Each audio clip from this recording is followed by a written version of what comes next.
Never deliver food to an abandoned property late at night. A few years ago, I was working as a late-night food delivery driver in a quiet, sprawling suburban town. It was around 2:15 a.m. on a rainy Thursday when I accepted a high-paying order. The tip alone was $30, but the drop-off location was on the very edge of my delivery radius. My GPS guided me off the main highway and down a narrow, unlit dirt road lined with dense, overgrown woods.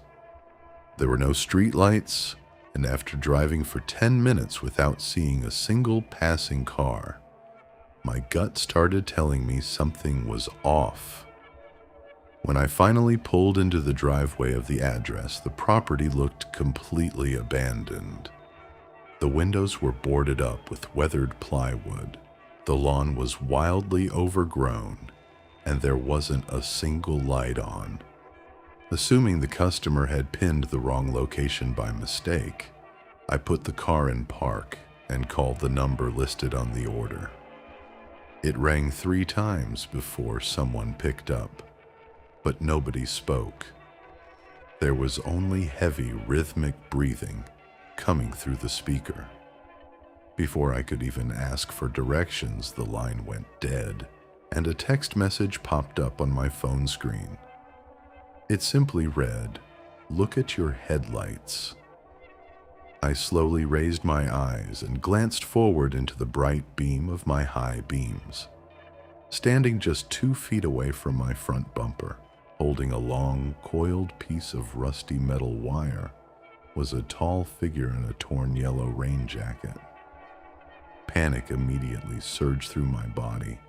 I slammed the shifter into reverse, stomped on the gas pedal, and sent gravel flying everywhere. As my car violently backed out of the long driveway, my headlights swept across the dense bushes along the tree line, briefly illuminating 3 more silent figures standing completely still in the dark, watching my car escape into the night. I quit my delivery job the very next morning.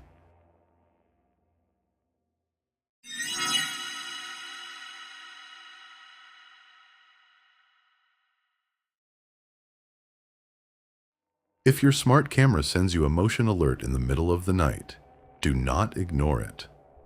I live alone, in a small 2-story house in a quiet residential neighborhood. One night, I was fast asleep when my phone began vibrating intensely on my nightstand.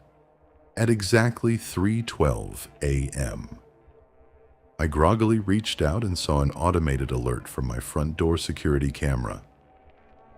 Motion detected on front porch. Still half asleep, I opened the app to check the live video feed.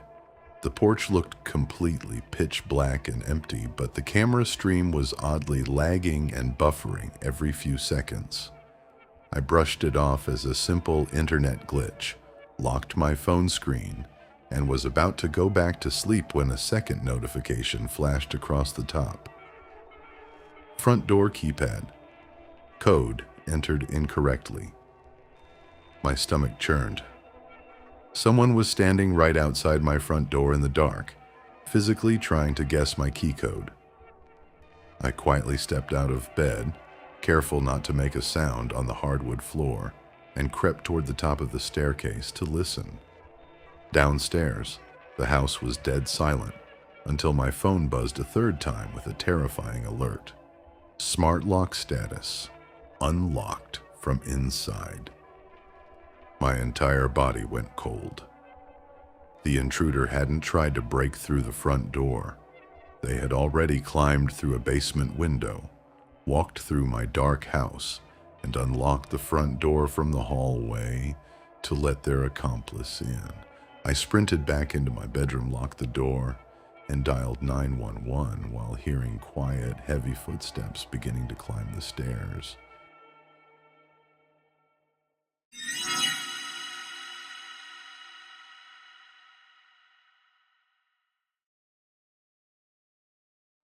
Working the overnight shift at an automated self-service car wash will change how you see people. A few years ago, I managed a 24-hour car wash located near an isolated highway intersection. It was a cold, rainy Tuesday night, around 1:45 a.m., and the facility was completely dead. I was sitting inside the small employee glass booth, monitoring the live security screens. Suddenly, a dark black sedan slowly rolled into bay number 2 without its headlights on. The driver got out, fed a handful of quarters into the machine, and pulled out the high-pressure spray wand. 10 minutes went by, but he wasn't washing the windshield or the roof of his car. He was standing motionless in one spot, continuously blasting the exact same section of the rear passenger door with hot water and soap. Suspicious that he was damaging the equipment, I decided to switch the control monitor to high-definition zoom. As the water suds washed away, I froze in my chair. He wasn't cleaning off mud. He was frantically trying to scrub away a thick, dark red smear that was visibly running down the side panel. Something that looked horrifyingly like fresh blood. Right as I was about to grab the landline phone, the man suddenly stopped spraying. He slowly turned his head toward the wall, staring directly into the tiny camera lens in the corner of the bay. He calmly dropped the spray wand onto the wet concrete, walked straight out of the bay, and approached the glass door of my office. He stood there in the shadows for a solid minute before softly knocking 3 times on the glass. I crouched on the floor behind the desk, holding my breath until I finally heard his engine roar as he sped off into the dark.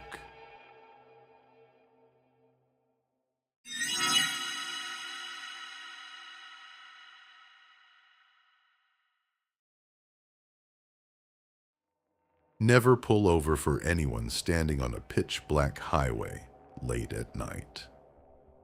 I was driving back home after visiting family, taking a desolate 2-lane state highway that cut through miles of state forest. There were no streetlights, no gas stations, and no cell service for vast stretches of the road. Around 2:30 a.m., my high beam suddenly illuminated the figure of a young woman standing on the grassy shoulder, waving both arms in the air frantically. Feeling an immediate wave of sympathy for her, I tapped the brakes and pulled over to the side of the road, about 60 feet ahead of her. I placed the transmission in park, left the engine running, and rolled my driver's side window down just 2 inches to speak with her. Looking through my side mirror, I watched her walk toward my car. But as she stepped into the red glow of my taillights, a wave of cold dread washed over me. Her clothes were perfectly clean and dry despite the damp night air. Her posture was calm, and she was casually holding a high-end smartphone in her hand, with the flashlight turned off. If she was stranded in the middle of nowhere, why wasn't she using her phone light to flag down help? As my eyes shifted lower in the mirror, I noticed 2 fresh pairs of heavy boot prints in the mud right beside her, leading directly out from the dense tree line. It was an orchestrated setup. My instincts kicked in, and I slammed my foot onto the accelerator just as 2 men in dark hoodies and ski masks burst out from the bushes right beside my passenger window, reaching for the door handles. I sped away as fast as my car could go, barely escaping what could have been my last night alive.